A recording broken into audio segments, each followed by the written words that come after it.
तेजस्विनावधीतमस्तु मा विद्विषावहै।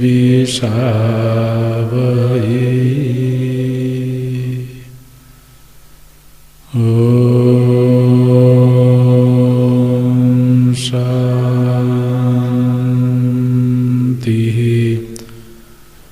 शान्तिः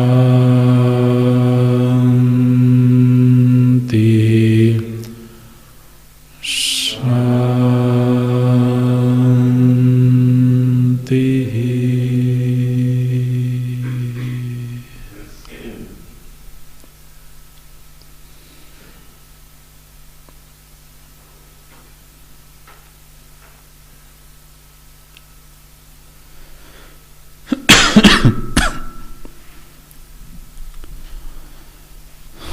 अब तक हम लोगों ने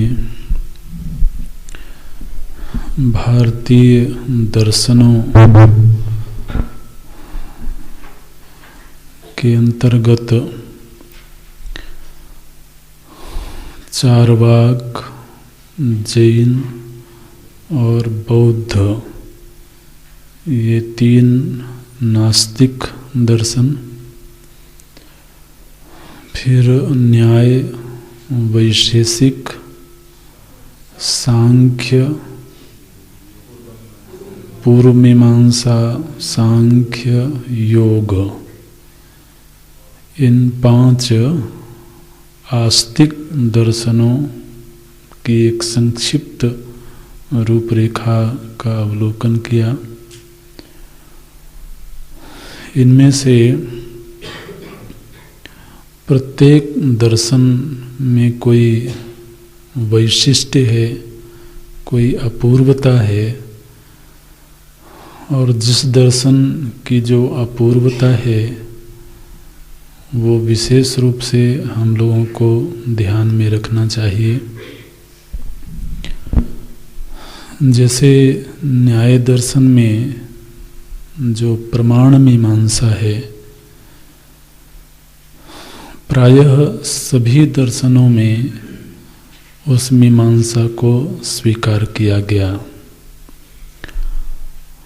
थोड़ी बहुत कहीं कुछ शब्द परिवर्तन, किंचित सिद्धांत परिवर्तन करके, तो प्रायः सभी दर्शनों में न्याय सम्मत प्रमाण मीमांसा को स्वीकार किया गया है। ठीक इसी तरह से जो कर्म मीमांसा है, पूर्व मीमांसा, चूँकि वह पूर्ण वैदिक है, वेद का जो पूर्व हिस्सा है, पूर्व में जो मीमांसा है, उसी को विषय बना करके पूर्व मीमांसा दर्शन प्रस्तुत हुआ, जिसमें मुख्य रूप से कर्म सिद्धांत पर चिंतन हुआ। और प्रायः सभी दर्शनों ने इस कर्म सिद्धांत को स्वीकार किया है। यहाँ तक कि जो अवैदिक दर्शन हैं उन्होंने भी कर्म सिद्धांत को स्वीकार किया है। फिर सांख्य दर्शन में जो सृष्टि संबंधी तत्वमीमांसा है तो वो अपने आप में वैशिष्ट्य है उसका, और अन्य दर्शनों ने किसी न किसी रूप में उसे स्वीकार किया है। योग दर्शन में जो साधन मीमांसा है और मुख्य रूप से जो अंतरंग साधना है, चित्त के वैभव, चित्त की प्रकृतियों का जिस तरीके से योग दर्शन में निरूपण हुआ है वो उसकी अपनी अपूर्वता है।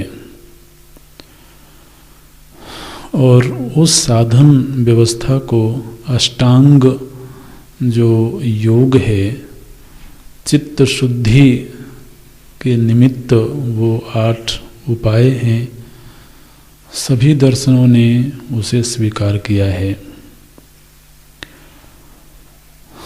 अब इस भारतीय दर्शन चिंतन के क्रम में जो अंतिम दर्शन है वेदांत दर्शन। वेदांतो नाम उपनिषद प्रमाणम।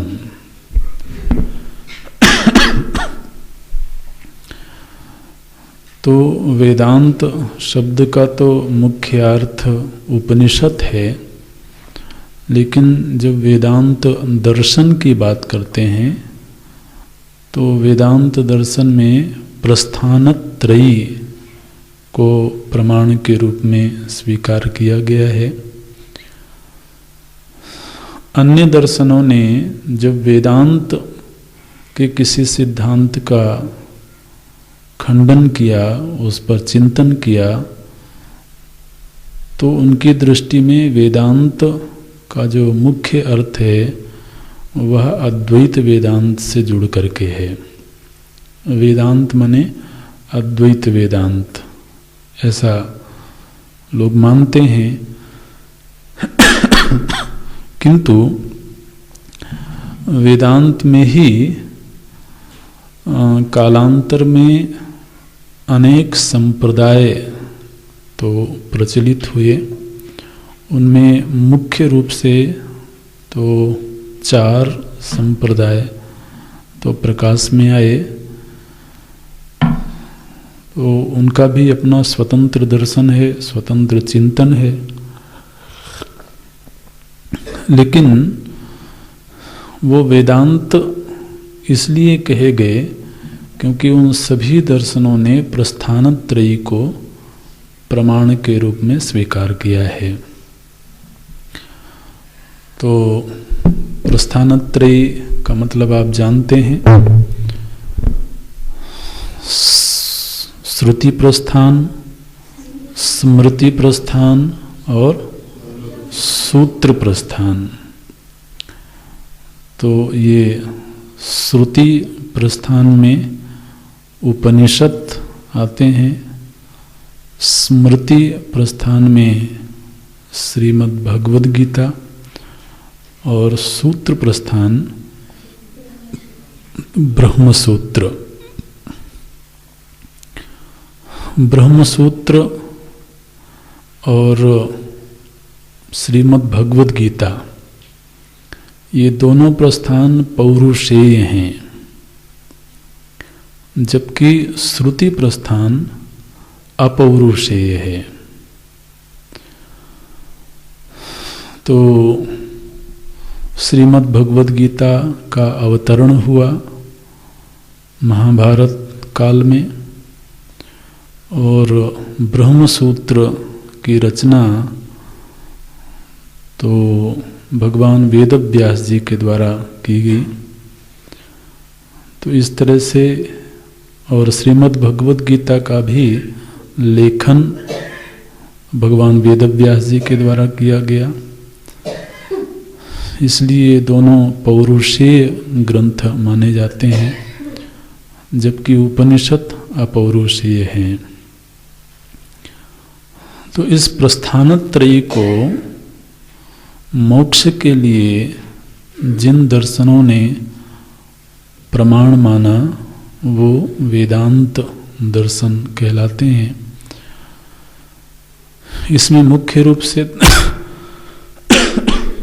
अद्वैत वेदांत है। अद्वैत वेदांत के प्रवर्तक के रूप में किसी का नाम नहीं लिया जाता है, क्योंकि अद्वैत वेदांत स्वयं उपनिषद विद्या है। लेकिन मध्य में जो इसके विस्तारक हुए भगवान शंकराचार्य, जो स्वयं शंकरावतार माने जाते हैं, तो उन्हें इस दर्शन के मुख्य आचार्य के रूप में स्वीकार किया जाता है। लेकिन ये ध्यान रखना है कि अद्वैत वेदांत के वो प्रणेता नहीं हैं। तो इसका एक काल में प्रणयन हुआ ऐसा नहीं, बल्कि यह औपनिषदिक सिद्धांत है। और फिर उनके बाद में कुछ आचार्य हुए जिन्होंने थोड़ा अद्वैत वेदांत से भिन्न विचार प्रस्तुत किए। तो उनमें जो पहला नाम आता है विशिष्टाद्वैत, विशिष्टाद्वैत संप्रदाय। ध्यान रखें, ये कोई भिन्न पंथ नहीं है, ये विद्या के प्रवाह के तो आचार्य संप्रदाय हैं। तो संप्रदाय, संप्रदाय आप जानते हैं। तो विद्या के प्रवाह के लिए जो प्राचीन विद्या है वह चूंकि बड़ी अनमोल वस्तु है, वह देय है, तो देय वस्तु को ही दाय बोलते हैं। तो जिस तरीके से कोई पुश्तैनी धन होता है तो उसे भी दाय बोला जाता है, और वह पीढ़ी दर पीढ़ी हस्तांतरित होता है।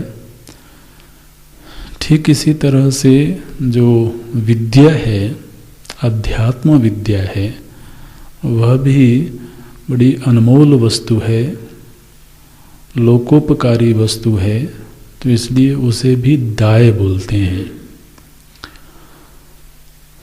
तो जब किन्हीं आचार्य को यह मन में भाव आता है कि यह वस्तु दाय है, इसे अगली पीढ़ी को देना चाहिए और अच्छी प्रकार से देना चाहिए, सम्यक प्रकारेण, तो फिर वो कहलाता है संप्रदाय। प्रदाय, संप्रदाय। विधिवत तरीके से, सम्यक प्रकार से इस विद्या को पीढ़ी दर पीढ़ी प्रवाहित करना है। तो विद्या के प्रवाह की जो एक आचार्य परंपरा बनती है उसको संप्रदाय बोलते हैं। तो वेदांत में भी ये संप्रदाय हैं, जिनमें तो विशिष्टाद्वैत संप्रदाय, जिनके प्रवर्तक आचार्य हुए श्री रामानुजाचार्य जी। फिर एक संप्रदाय बना तो शुद्धाद्वैत, शुद्धाद्वैत संप्रदाय। तो इसके आचार्य हुए श्री वल्लभाचार्य जी। तो विशिष्टाद्वैत, शुद्धाद्वैत, फिर एक परंपरा चली द्वैत। तो जो द्वैत परंपरा है उसके आचार्य हुए श्री मध्वाचार्य। मध्वाचार्य द्वैत परंपरा के आचार्य हुए। और हाँ, द्वैताद्वैत। तो द्वैताद्वैत परंपरा के आचार्य हुए श्री निम्बार्काचार्य जी। तो ये 4 धाराएं वेदांत में प्रचलित हुई, और उसके पूर्व में अद्वैत। तो इस तरह से 5 धाराएं मानी गई, और एक धारा और भी चली जो कश्मीर में मुख्य रूप से जिसका विकास हुआ, शैवाद्वैत। तो शैवाद्वैत कश्मीर में किसी काल में कश्मीर को विद्या का गढ़ माना जाता था, विद्वानों का गढ़ माना जाता था, और यहाँ तक भी प्रचलन था कि जो आचार्य कश्मीर में जाकर के और विद्या में विजयी होते हैं, उन्हीं को जगत गुरु की उपाधि तो प्राप्त होती थी। स्वयं भगवान शंकराचार्य तो वहाँ गए और वहाँ उनको दिग्विजय प्राप्त हुई। वहाँ के आचार्यों ने सर्वसम्मति से उनको अपना आचार्य स्वीकार किया, और तब जगत गुरु की उपाधि से वो विभूषित हुए। तो अभी तो कुछ वातावरण बदला हुआ है, कुछ राजनीतिक असफलताओं की वजह से, लेकिन विद्या को, वो कश्मीर को विद्वानों की भूमि, माँ शारदा की भूमि तो माना जाता है। भगवान शंकराचार्य जी वहाँ गए, वहाँ पर उन्होंने तो शिव मंदिर की स्थापना की। आज भी तो श्रीनगर के समीप में और शंकराचार्य मंदिर के रूप में एक स्थान है, प्रसिद्ध स्थान है और सुरक्षित भी है। तो किसी समय पर वह मठ के रूप में भी तो प्रचलित हुआ करता था। तो वहाँ पर तो वेदांत की एक धारा विकसित हुई। तो इस तरीके से आप गिन सकते हैं 6 तो धाराएं वेदांत की चली। जो अद्वैत वेदांत है उस पर तो हम लोग चिंतन कर ही रहे हैं, आगे भी विस्तार से चिंतन होगा। लेकिन जो अन्य संप्रदाय हैं उन पर भी हम लोग थोड़ा अध्ययन करेंगे, उनकी भी एक संक्षिप्त रूपरेखा का अवलोकन किया जाएगा। इसमें से जो विशिष्टाद्वैत संप्रदाय है, जिसके आचार्य हुए श्री रामानुजाचार्य जी, वो 11वीं सदी में, 11वीं शताब्दी में उनका प्रादुर्भाव हुआ। तो तमिलनाडु में पेरम्बुदूर वो जगह थी जहाँ पर उनका अवतार हुआ। तो वहाँ पर तो श्री रामानुजाचार्य जी को शेषावतार माना जाता है। तो शेष भगवान के अवतार हैं, ऐसी मान्यता है। तो उनके पिता थे श्री केशयज्वा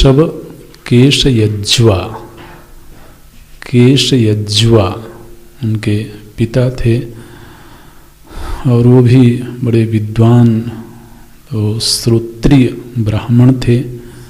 उनके घर में जन्म हुआ श्री रामानुजाचार्य जी का। तो आरंभिक विद्या तो उन्होंने अपने पिताजी से ही प्राप्त की, और फिर बाद में कांचीपुरी में जाकर के उन्होंने श्री यादव प्रकाश यति उनके विद्या गुरु हुए। उनसे उन्होंने तो शास्त्रों का अध्ययन किया, बहुत कम उम्र में ही तो उनके भीतर अद्भुत प्रतिभा प्रकट हुई भगवत कृपा से। और जो उनके विद्या गुरु थे वो स्वयं भी उनकी प्रतिभा को देख करके चमत्कृत थे। और ऐसा कहा जाता है कि बाद में उन्होंने स्वयं भी तो उनके द्वारा प्रचारित पंथ का अनुसरण किया। तो आरंभिक शिक्षा कांचीपुरी में हुई, लेकिन तो उस शिक्षा से पूरी तरह से संतुष्ट नहीं थे। और लेकिन चूंकि बाल्यावस्था में ही उनकी जो विद्वता थी, उनकी जो प्रतिभा थी, उसकी ख्याति दूर दूर तक हो चुकी थी, तो श्रीरंगम से, उस समय पर श्रीरंगम में एक बड़े उद्भट विद्वान संत थे श्री यामुनाचार्य जी। तो उनको भी तो उनके जो अनुयायी हैं भगवत अवतार के रूप में मानते हैं श्री यामुनाचार्य जी। तो उन्होंने सुना कि कांची में कोई जिज्ञासु साधक है और बड़ा तीव्र जिज्ञासु है, तो उन्होंने संदेश भेजा कि उनको हमारे पास ले आओ। ऐसी बात सुनी जाती है संप्रदाय में। तो श्री रामानुजाचार्य जी को बड़ा आनंद हुआ, अपने आप को वो कृतकृत्य महसूस करने लगे, क्योंकि श्री यामुनाचार्य जी की बड़ी प्रतिष्ठा थी उस समाज में। तो अगर उन्होंने हमें याद किया है, हमें आमंत्रित किया है, तो इस बात से वो बड़े प्रसन्न हुए और वो उनके दर्शन के लिए चले वहाँ से। लेकिन कुछ ऐसा भगवत योग था कि वहाँ पहुँचने से पूर्व ही श्री यामुनाचार्य जी का शरीर पूरा हो गया।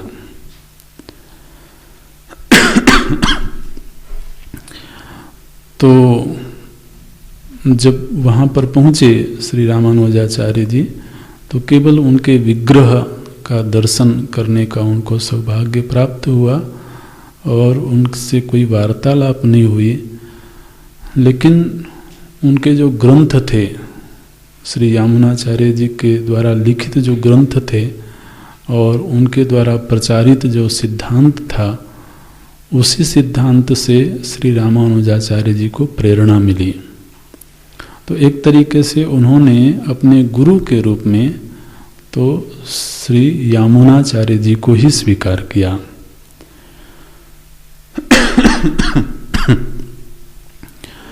और श्रीरंगम में ही तो उन्होंने अपनी कार्यस्थली बनाई, वहीं पर उन्होंने अपना मठ बनाया, वहीं रहे।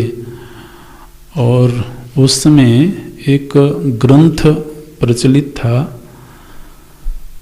बोधायन वृत्ति। बोधायन वृत्ति तो ऐसा कहते हैं कि विशिष्टाद्वैत जो संप्रदाय चला, वो उसके लिए जो मुख्य ग्रंथ है वो बोधायन वृत्ति है। और श्री यामुनाचार्य जी द्वारा प्रणीत ग्रंथ हैं जिनसे प्रेरणा मिली। और उसी बोधायन वृत्ति के आधार पर तो श्री रामानुजाचार्य जी ने ब्रह्म सूत्र पर भाष्य लिखा। तो उनके द्वारा लिखा हुआ जो भाष्य है, प्रसिद्ध भाष्य है, श्री भाष्य के नाम से उनके भाष्य ग्रंथ का नाम है श्री भाष्य। तो ऐसा कहते हैं कि वो जो बोधायन वृत्ति है वो उनके किसी शिष्य को कंठस्थ थी। श्री रामानुजाचार्य जी के किसी शिष्य को कंठस्थ थी बोधायन वृत्ति। तो वो उनको बिठा करके उस ग्रंथ को सुनते थे और फिर उसके सिद्धांतों के आधार पर ही ब्रह्म सूत्र के सूत्रों की व्याख्या करते थे। तो उस पर जो व्याख्या लिखी गई, भाष्य लिखा गया, तो वो भी बड़ा उत्कृष्ट भाष्य है। तो ब्रह्म सूत्र पर तो प्रायः वेदांत के सभी आचार्यों ने भाष्य लिखा। श्री रामानुजाचार्य जी ने ब्रह्मसूत्र पर तो पूरा ही भाष्य लिखा, लेकिन उपनिषदों पर तो सभी उपनिषदों पर पृथक रूप से भाष्य नहीं लिखा उन्होंने, बल्कि वेदांत उपनिषद के सूत्रों का, मंत्रों का संग्रह किया उन्होंने। और फिर एक ग्रंथ लिखा, वेदार्थ संग्रह। तो ये एक ग्रंथ लिखा उन्होंने, जिसमें पहले उन्होंने मंत्रों का संग्रह किया और फिर उन मंत्रों पर व्याख्या लिखी गई। तो श्री रामानुजाचार्य जी के द्वारा लगभग 9 ग्रंथों का लेखन हुआ। तो उनमें से एक तो श्री भाष्य ही है, जो ब्रह्मसूत्र पर लिखा गया भाष्य है। फिर भगवद गीता पर उन्होंने विस्तृत भाष्य लिखा, गीता भाष्यम के नाम से। तीसरा ग्रंथ वेदांत दीप, वेदांत दीप एक ग्रंथ है उनका। फिर वेदांत सार, वेदांत सार एक ग्रंथ श्री रामानुजाचार्य जी का भी लिखा हुआ है। फिर है वेदार्थ संग्रह, शरणागति गद्य, श्री वैकुंठ गद्य, श्री रंग गद्य और नित्याराधन। तो इस तरीके से 9 ग्रंथों की रचना उनके द्वारा की गई। ये जो विशिष्टाद्वैत संप्रदाय है, वो भक्ति मार्ग में इसका बहुत विकास हुआ। मुख्य रूप से तो दक्षिण भारत में विकास हुआ, लेकिन उसका बहुत प्रभाव उत्तर भारत में भी हुआ। तो श्री रंगम से लेकर के तो श्री अवध तक तो उनके सिद्धांतों का, उनके विचारों का प्रभाव रहा, आज भी है। तो बहुत प्रभाव है। और फिर इसी संप्रदाय में एक आचार्य हुए श्री रामानंदाचार्य जी, काशी में हुए। थोड़ा सा विचारों में भेद है, और उन्होंने श्री भाष्य को तो प्रमाण माना, लेकिन साथ ही उन्होंने स्वतंत्र रूप से भी ब्रह्मसूत्र पर भाष्य लिखा। श्री रामानंदाचार्य जी ने, उनके भाष्य का नाम है आनंद भाष्य। तो थोड़ा थोड़ा भेद करके ये संप्रदाय विकसित हुए। रामानंद संप्रदाय का भी बहुत विस्तार है, मुख्य रूप से उत्तर भारत में। लेकिन जो उनका मूल संप्रदाय है, तो वो कहना चाहिए तो विशिष्टाद्वैत संप्रदाय ही है। अभी आज अगर आप श्री अवध जाएं या काशी जाएं, तो वहाँ पर वैष्णवों में भी, वैष्णव संप्रदाय में 2 विभाग देखने को मिलते हैं। एक बोलते हैं आचार्य वैष्णव।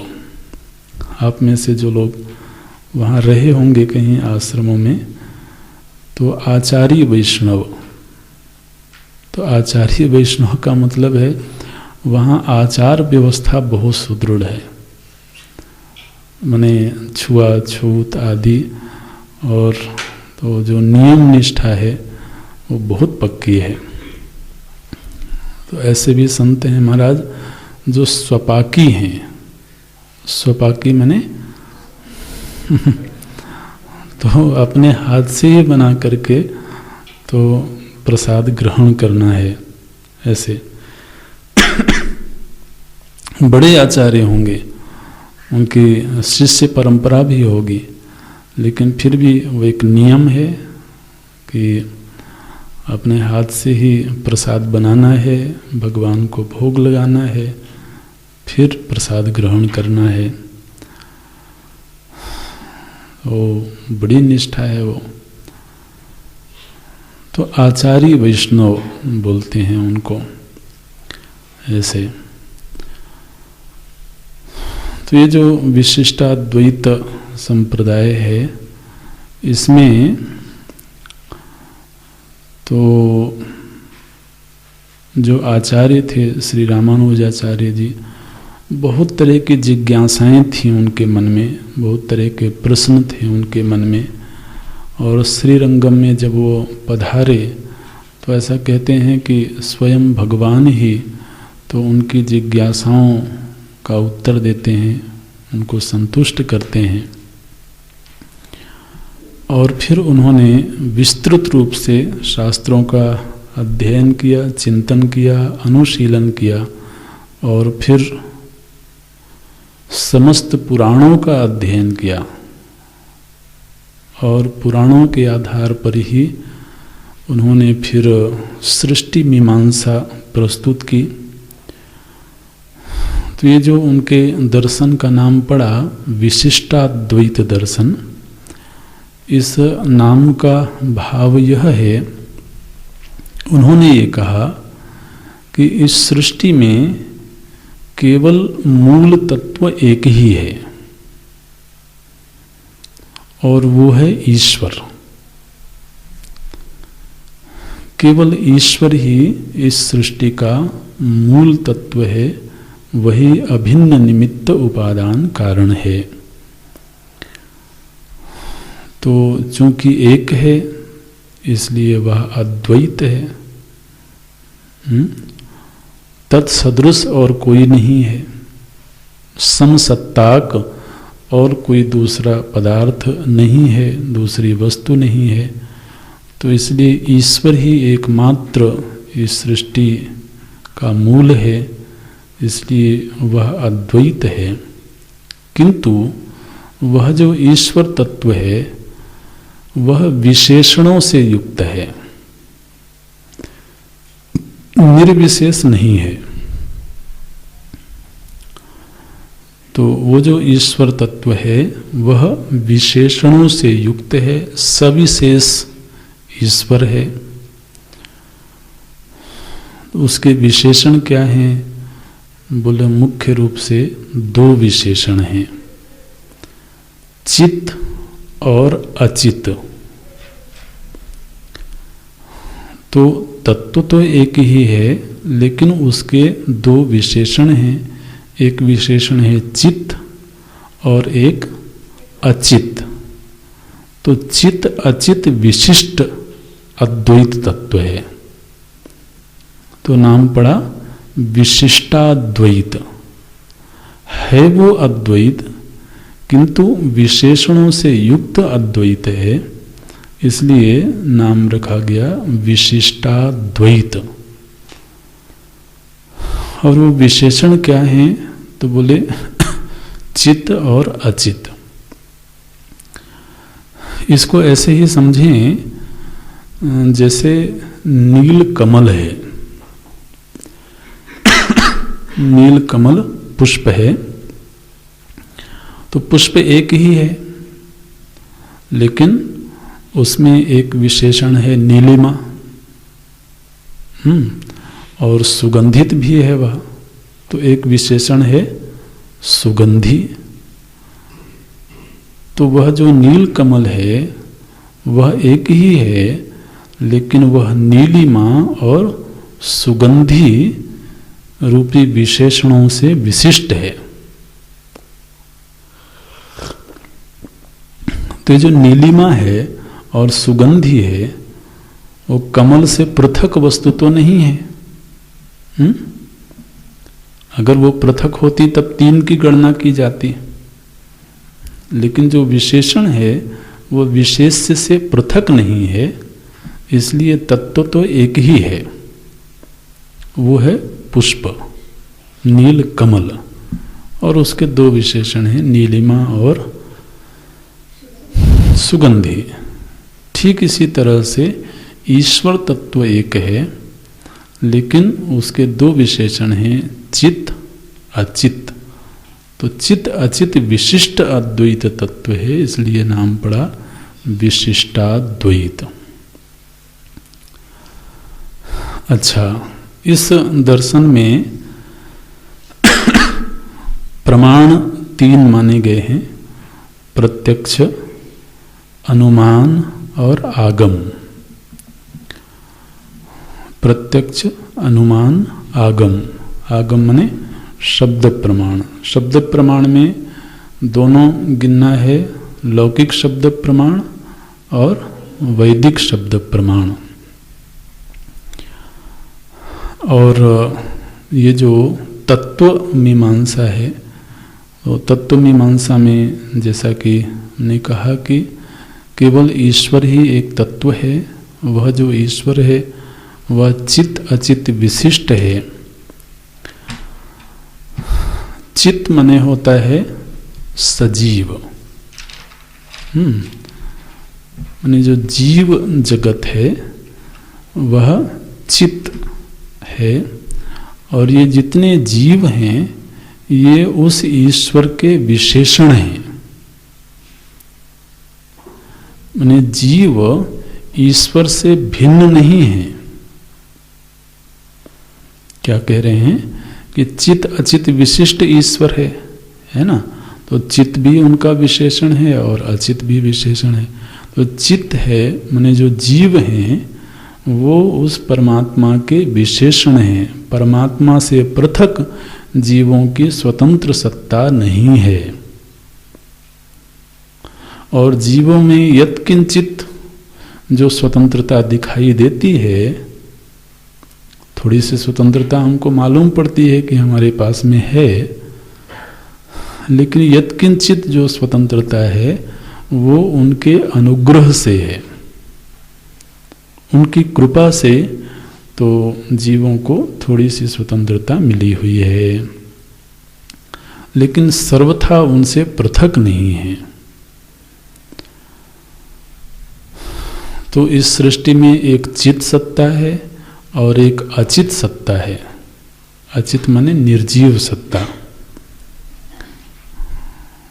तो आप देखेंगे कि व्यावहारिक दृष्टि से ये जो विभाग हैं ये बड़े सटीक मालूम पड़ते हैं। तो दुनिया में हमें दो ही विभाग दिखाई देते हैं, एक सजीव सत्ता है और एक निर्जीव सत्ता है।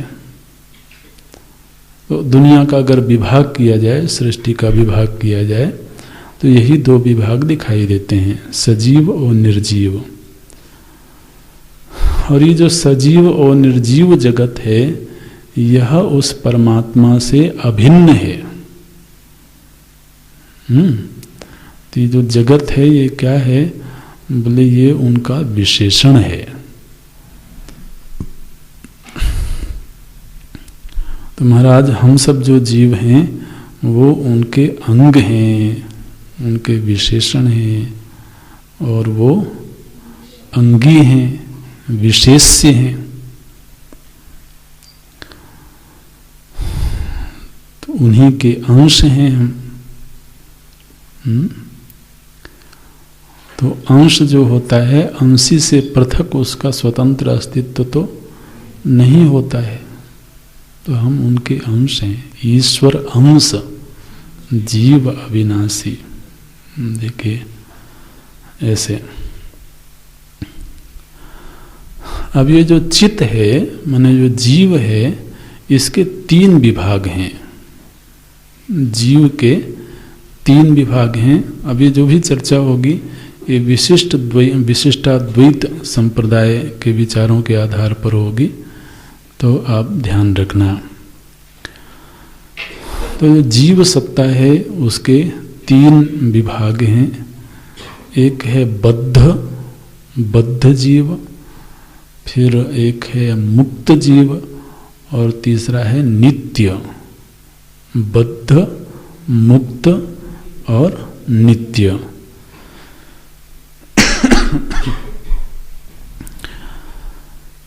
ये जो बद्ध जीव हैं,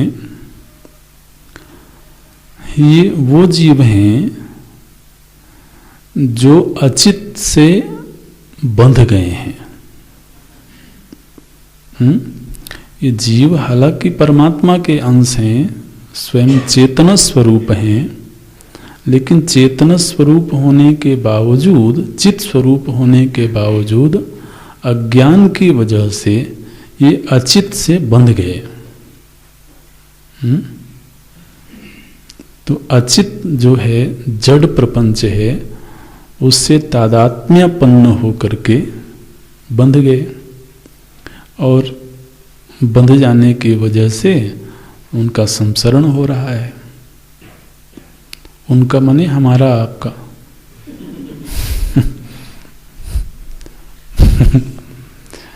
तो ये विचार आप अगर ध्यान देंगे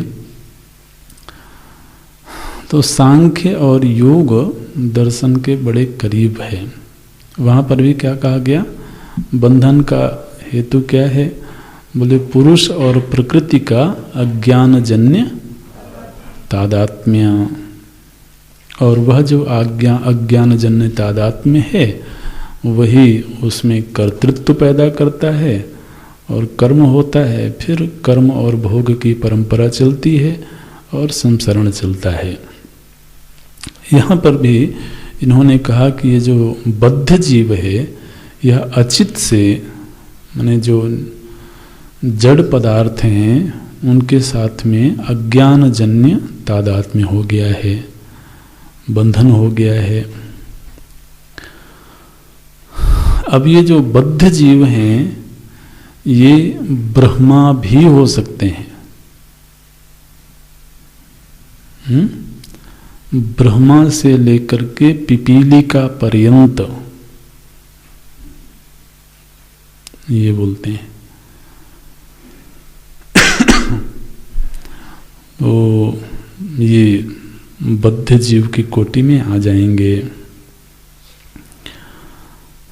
अब ये जो जीव हैं, बद्ध जीव हैं, ये कितने प्रकार के हैं, इनकी भी गणना हुई है महाराज। बड़ी विस्तृत गणना है।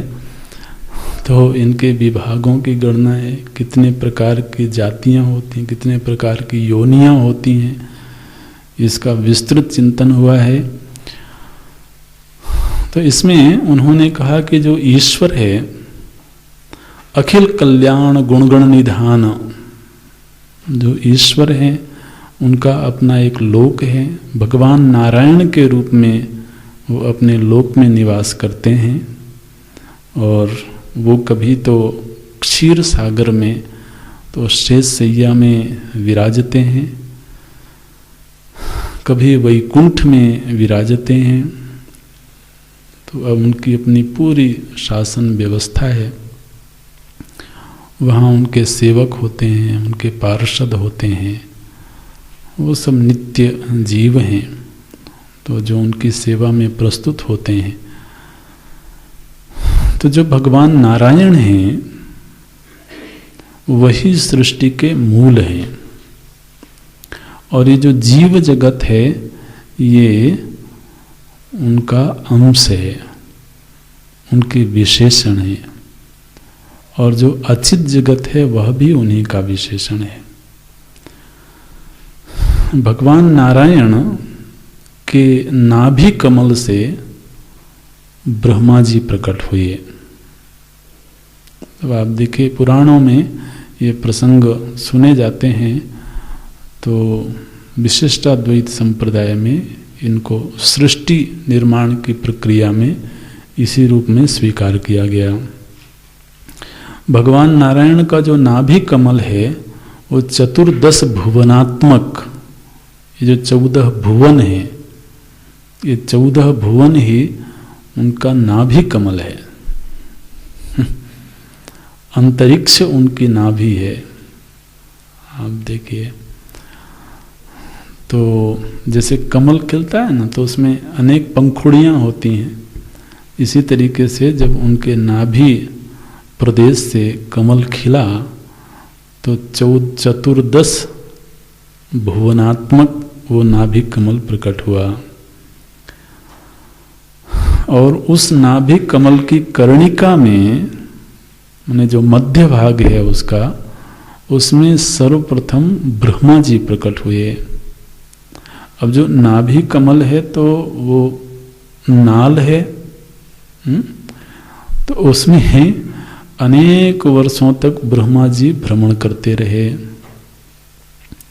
उनको कुछ समझ में नहीं आया कि क्या करना चाहिए, क्योंकि और कोई था नहीं, तो इसलिए हजारों वर्ष तक वो तो उसमें भ्रमण करते रहे।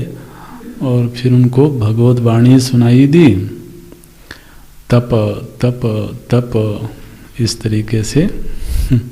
तो फिर उन्होंने ज्ञान में तप किया। और फिर ब्रह्मा जी को सृष्टि निर्माण की विद्या उनके सामने प्रकट हुई, और उनसे फिर जीवों की सृष्टि आरंभ हुई। तो ब्रह्मा जी से, तो ब्रह्मा जी स्वयं जीव कोटि में हैं, प्रथम जीव हैं ऐसे कहना चाहिए। भगवान नारायण तो स्वयं भगवान हैं, ईश्वर हैं, लेकिन उनसे ब्रह्मा जी प्रकट हुए। और फिर ब्रह्मा जी से जो जीव प्रकट हुए उनमें देवर्षि प्रकट हुए, ब्रह्मर्षि। तो कितने देवर्षि हैं, कितने ब्रह्मर्षि हैं, उनकी भी गणना है। ठीक है। फिर प्रजापति प्रकट हुए उन्हीं से, तो प्रजापति प्रकट हुए। फिर दिक्पालों की भी संख्या अनेक है। ये सब देव कोटि के जीव हैं। तो दिक्पाल प्रकट हुए।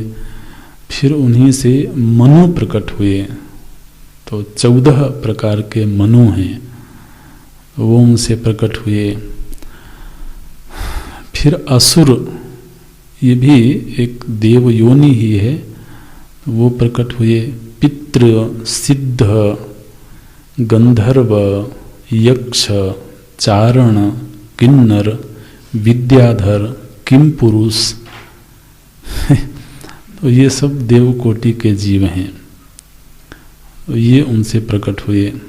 इन सब की गणना है महाराज। फिर उनसे वसु प्रकट हुए, अष्ट वसु, 8 प्रकार के वसु हैं, उनका प्राकट्य हुआ।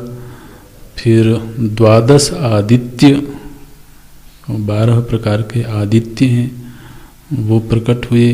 11 रुद्र, 11 प्रकार के रुद्र हैं, और 2 अश्विनी कुमार। तो ये जो 33 कोटि देवता तो माने जाते हैं, तो कोटि का अर्थ होता है प्रकार। कोटि का अर्थ यहाँ पर करोड़ नहीं करना है। कोटि का एक अर्थ करोड़ भी होता है, लेकिन देवताओं के प्रसंग में यहाँ पर कोटि का अर्थ होता है प्रकार। तो हमको आपको यह अच्छी प्रकार से ध्यान में रखना है कि 33 कोटि माने 33 करोड़ देवता, ऐसा नहीं। नहीं महाराज, कहीं कहीं पर ऐसे मंदिर बनाए गए जहाँ 33 करोड़ देवताओं की स्थापना हुई। अब आप सोचो, छोटी छोटी मूर्तियां बनाई गई होंगी। तो कोटि का मतलब है प्रकार। तो 33 प्रकार के जो देवता हैं ये प्रशासक हैं। ये जो सार्वभौम सत्ता है श्री राघवेंद्र सरकार की, तो उनके ये सब अलग अलग विभाग के तो प्रशासक हैं। तो उसमें 12 आदित्य, 11 रुद्र, 8 वसु और 2 अश्विनी कुमार, 33 हो गए। बोले हमने गिना ही नहीं। अरे भाई तो गिनो।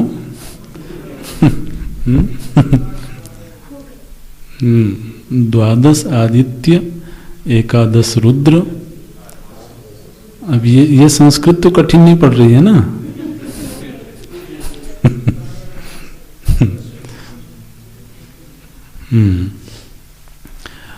तो ये देव कोटि के जीव प्रकट हुए।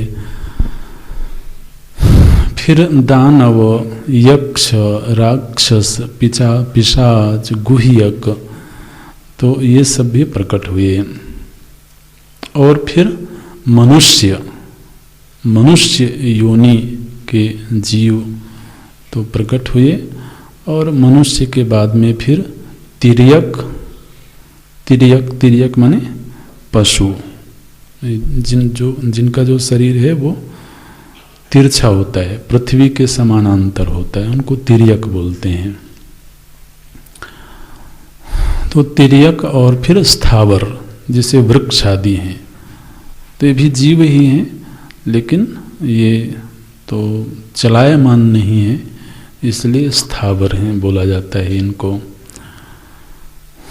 तो इस तरह से ये जीव सृष्टि प्रकट हुई। ये सब चित्त सृष्टि है, और यह जो चित्त सृष्टि है यह परमात्मा का विशेषण है, उनसे अभिन्न है। अब आप देखिए, जो हमारे ईश्वरवादी दर्शन हैं, उन्होंने जब ईश्वर को कर्मफल दाता के रूप में स्वीकार किया, जिन दर्शनों ने, तो उसमें भी परमात्मा में जो कर्मफल दातृत्व है उसका स्वरूप क्या है, इस पर भी चिंतन हुआ। माने क्या चिंतन हुआ कि जो ईश्वर है वो जीवों को उनके किए हुए कर्मों का फल देते हैं या अपनी इच्छानुसार फल देते हैं। बोले अगर तो जीवों के किए हुए कर्मों के अनुसार ही उनको फल देते हैं तो फिर ईश्वर तो स्वतंत्र रहे ही नहीं। फिर उनकी जो सत्ता है उसमें स्वातंत्र कहाँ है, फिर कर्म ही प्रधान हो गया। भाई जिसने जैसा कर्म किया है वैसा फल उसको देना है। तो महाराज तो फिर जेलर की तरह से हो गए। अब कोर्ट ने जो दंड तय किया है वो देना है उनको। तो अगर वो कर्मफल ही देने के लिए हैं तो फिर ईश्वर की स्वतंत्रता कहाँ रही, ये कुछ आचार्यों ने प्रश्न किया। तो फिर उन्होंने कहा कि नहीं, ईश्वर अपनी स्वेच्छा से ही तो लोगों को परिस्थितियां प्रदान करते हैं। तो फिर जो कर्म सिद्धांत के प्रबल समर्थक हैं उन्होंने कहा कि भाई अगर ईश्वर अपनी स्वेच्छा से ही लोगों को परिस्थिति देते हैं तो वो तो बहुत पक्षपाती ईश्वर है।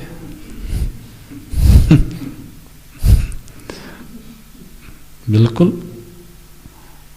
तो आप हॉस्पिटल में जाओ और वहाँ तरह तरह की जो पीड़ाएं देखने को मिलती हैं, दर्द से पीड़ा से कराहते हुए लोग देखने को मिलते हैं, तो कभी कभी संदेह होता है कि पता नहीं ईश्वर नाम की कोई चीज है भी कि नहीं है। अगर ईश्वर होता तो इतनी पीड़ा दे सकता था किसी को, और आप कहते हो कि ईश्वर बड़ा दयालु है। तो जब तक सब कुछ ठीक ठाक है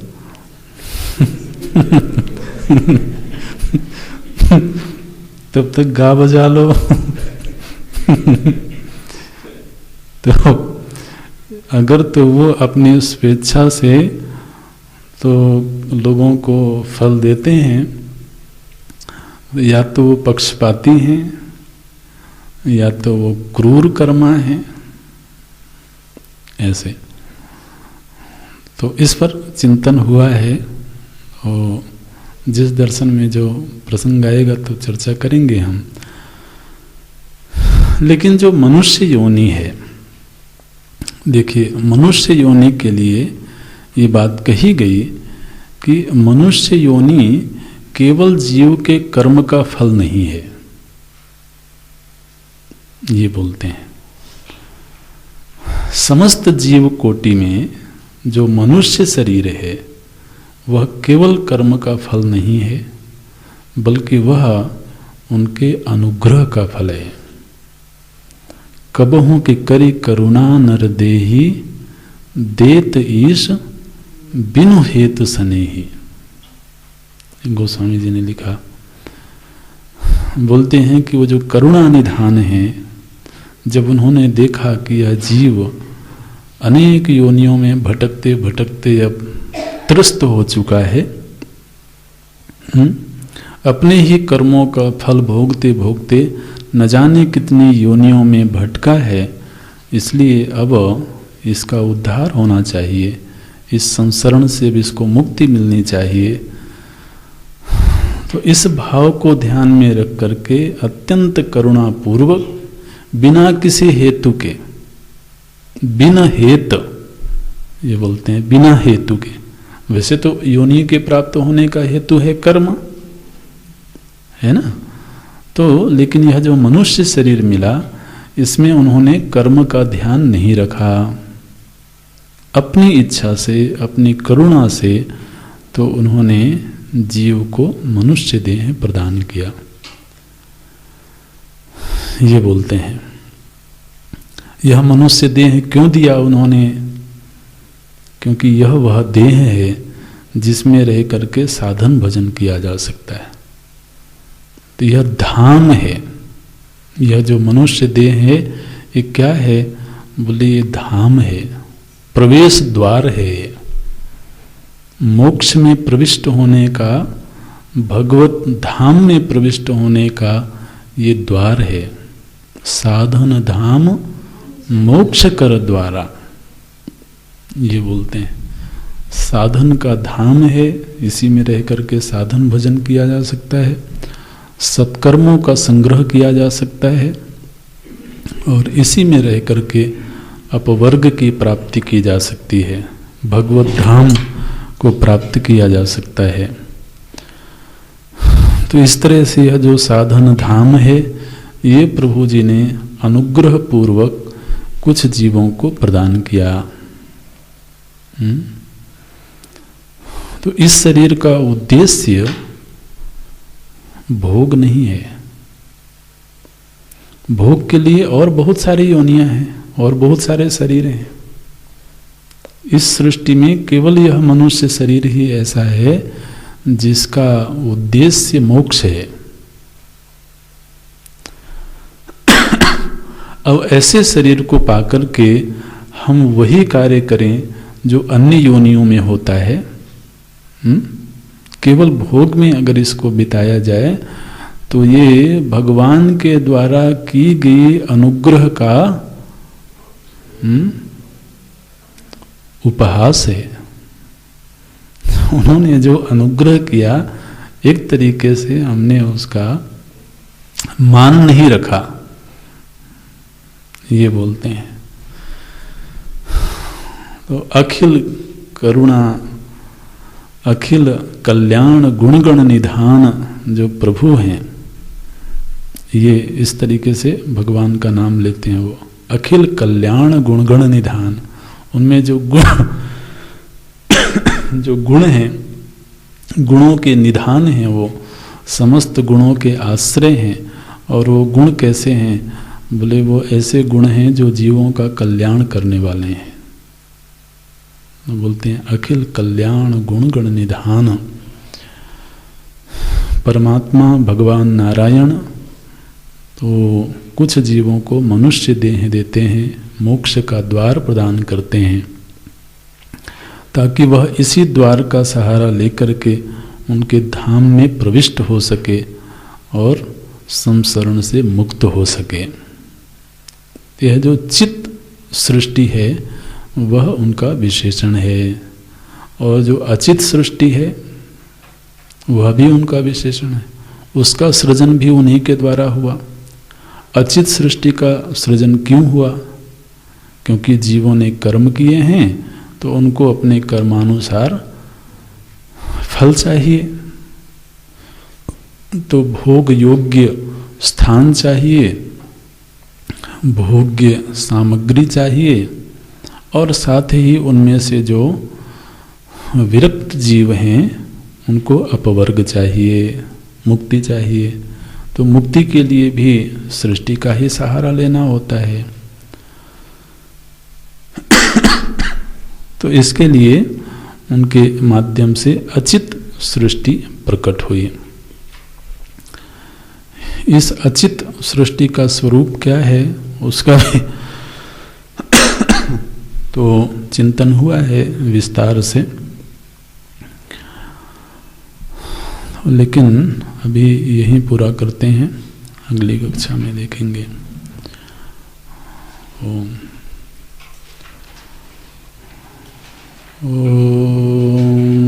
पूर्णमदः पूर्णमिदं पूर्णात् पूर्णमुदच्यते पूर्णस्य पूर्णमादाय पूर्णमेवावशिष्यते। ॐ शान्ति शान्ति शान्ति। हरिः ॐ श्री